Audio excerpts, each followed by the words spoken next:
За эмнэлэг дээр ирээд эмчтэй үзүүлэх гээд эмчөөлөгөөс сууж байна. Тэгээ сууж явахдаа энд бараг 30-40 минут сууж гинөө. Тэгээ ойр орчноо жаал ажигласан чинь одоо манайхаар бол өрхийн эмнэлэг юм да. Ийм тоостой галтар байна. Монголд ийм байвал та алуулах гэхгүй.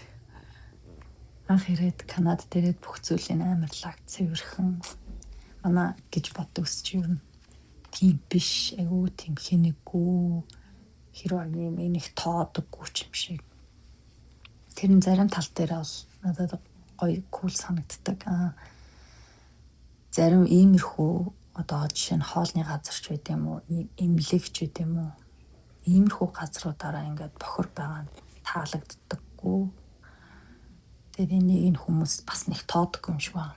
Харцангуй Азууд айгүй цэвэрхэн, айгүй цэвэрч юм бай. Тийм сүртэй хүмүүс байт юм шиг санагдсан.